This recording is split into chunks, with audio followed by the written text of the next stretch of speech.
This video went viral recently on social media. Over 3,000 engineers queued up for a walk-in interview at UPS Solutions in Pune for just a few posts. Then there is this video from last year, where close to 1,800 people turned up for just 10 vacancies in a private firm. And these are not rare events. We keep seeing such scenes every few days in India. This shows that there is a lack of jobs in India and there are hundreds of applicants out there for every quality job.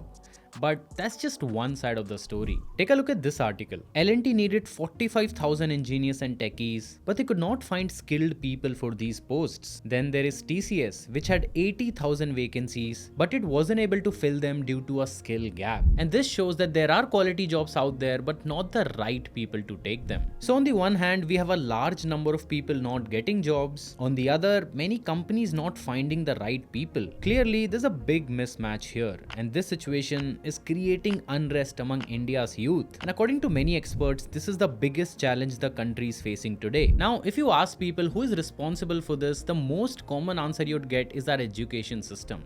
And people are right. Our colleges are still teaching students with the same tools and techniques that they did 20 years ago. And while the job market has evolved so much, these colleges could not. As a result, while record number of students graduate every year from colleges, they face hard time getting the right job.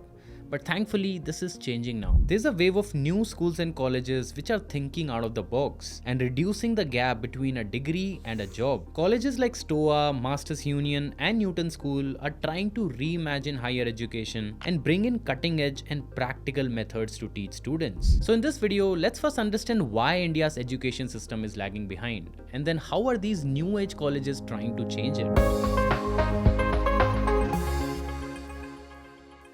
India is the most populous country in the world. 50% of its population is less than 25 years of age, a number which is more than 700 million. And this, for context, is more than double the entire population of the US. This is a big advantage we have. In fact, this is our biggest strength today. Because of this massive young population, India has a great opportunity to become the economic growth driver of the world. Basically, what China did for the first 2 decades of this century, India can now do for the next 2. But there's a problem with this assumption. See, when China decided that it wanted to become the world's factory, it took serious measures to train its youth for these jobs. And one of the most important things it did was to set up thousands of vocational centers where it trained the youth in specific skills. Today,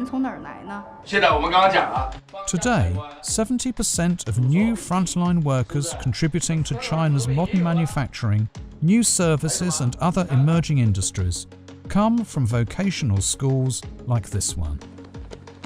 In addition, China has also taken steps to form collaborations between colleges and industries. Let me give an example. In engineering, China has developed more than 200 courses and has appointed 20,000 industry professionals to teach them. India, on the other hand, has struggled to take such steps. Since independence, we have built a range of quality colleges and universities after being inspired by the Ivy Leagues of the world. For example, colleges like IITs, IIMs, ISBs, and various other quality private colleges. But the problem is these colleges are very few. Every year, close to 80 lakh students enroll in different colleges across India. And all the good colleges that I just mentioned collectively have less than 1 lakh seats. And if you add to this other good government and private colleges, and also people who go to foreign universities, this number goes up to 4 to 5 lakh. And this is just 5 to 7% of the total pool of college going students in India. So it's safe to say that less than 10% of students in India get good quality education. The remaining are going to the colleges where there is almost no focus on what's relevant in the world. They're teaching the same curriculum that they have been teaching for decades. For example, in computer science classes, students are still taught outdated programming languages like Logo and hardware like ball mouse and CRT monitors, which nobody uses anymore. Any tool or the kind of job you're doing is changing every few years,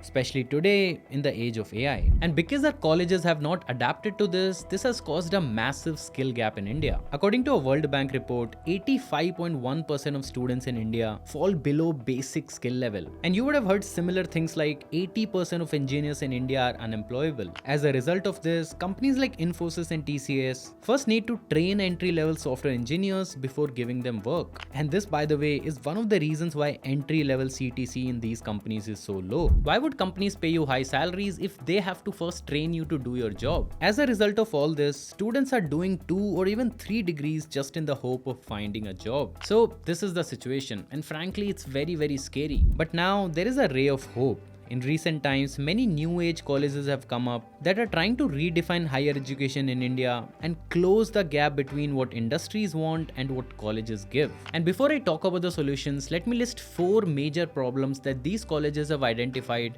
that they are trying to solve. The first one is lack of industry relevance. Most colleges have no collaboration with outside industries and hence they don't understand what's really in demand. The second one is outdated pedagogy or the method of teaching. Our system still relies on rote memorization and written exams to measure the progress of students. There is very little focus on practical education. The next big problem is the lack of entrepreneurial ecosystem in the country. Indians largely go to college to find a good job. There's very little awareness and encouragement for them to start something of their own. And finally, lack of soft skills and networking. In our country, there's very little focus on skills like communication, leadership, presentation, and work ethic. If you talk to a foreign recruiter, they would say things about Indian students like they're good in maths, hardworking, analytical, etc.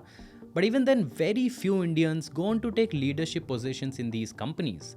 And one of the main reasons is lack of soft skills. So now that we know exactly what are the problems, let's see how new age education institutes like Scalar, Newton School, and Masters Union are solving this. Firstly, these institutes make sure that their curriculum is built in collaboration with the industry. And to teach that, they bring industry experts. For example, at Masters Union, students learn product management, digital marketing, AI, and machine learning from professionals at Microsoft, Facebook, and Amazon. Let's see another example. At Scalar, this lecture about how to use ChatGPT AI is taught by a senior software engineer who works at Microsoft. This ensures that students learn what is important today from the person who is teaching in that sector. This is in sharp contrast to the traditional way of teaching in India, where the same professor has been teaching the same concept for the last 10-15 years. Next, these colleges have put a lot of focus on changing the outdated pedagogy and have come up with more interactive and practical methods of teaching. And in my opinion, this is even more important than the curriculum. At STOA, for example, they had this thing called a weekly marathon, where they gave students assignments like, how can a company like Swiggy launch a new category, say home services? Students were then divided into teams of 4 to 5 and asked to come up with a written plan. And this was then judged by the senior leadership of Swiggy. This is one of the most hands-on and practical ways of teaching I've seen in India. Next is to build an entrepreneurial ecosystem. This is a big challenge for our country and something that we are also trying to solve at Backstage with Millionaires. What we believe is that it is impossible to give jobs to everyone in India, and we should rather encourage people to start their own ventures and give jobs to other people. And one college that is doing this very well is Masters Union. They have something called the First Paycheck Challenge. This is for undergraduate students, and in this challenge, every student has to start a business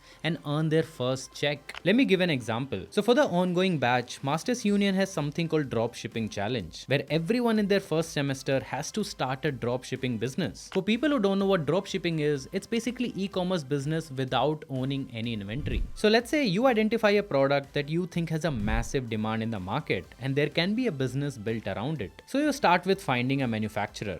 You tell him your idea and then he makes a custom product for you. You then find a customer for it online. Now once you have a product and the customer who is ready to buy it, you get it shipped directly from the manufacturer to the customer. It's a very lean and cost-effective way to manage an e-commerce business. But what's the point of a challenge like this? Well, this makes sure that you understand what goes into building a business. Firstly, it teaches you team building. You select a team of 4 to 5 people depending on each other's strength to build this business. Next, you have to go into the real world and identify a pain point and a product that can fix this. This requires skills like market research, data crunching, customer analysis, and negotiations. And finally, when you have to sell this product, this brings the real entrepreneur out of you. To sell a product, you first build a brand from scratch, and this involves setting up a website, a social media presence, and most importantly, coming up with a story. Once this is done, you run campaigns and digital ads to spread the word around about the product. And finally, to boost your sales or hit a certain target number, you also need to sell it offline at a physical place. A challenge like this alone teaches you more than the 4-year of business degree elsewhere. And this solves the last problem problem that we talked about earlier, which is to build soft skills. Running a business of your own requires you to work on skills like team building, leadership, communication, negotiations, and sales. In fact, running a business is the fastest way to build soft skills that are required in the market. So this is how Masters Union and other new age schools are redefining education in our country. And one trend that I want to mention here is that while the way these schools teach is changing, most students still want to learn offline. They're hesitant to enroll into an online school. I mentioned Stoa School earlier, which tried to become an alternative to traditional MBA. And after being in business for just 3 years, they recently shut down. And the reason behind this was that they were completely online. See, as COVID ended and life became normal, both parents and students started going back to offline mode of learning. This is probably why colleges like Masters Union, which offers a residential 4 years bachelor's course, are succeeding, as they provide a very hands-on offline mode of learning. In the end, let me know your thoughts on this topic.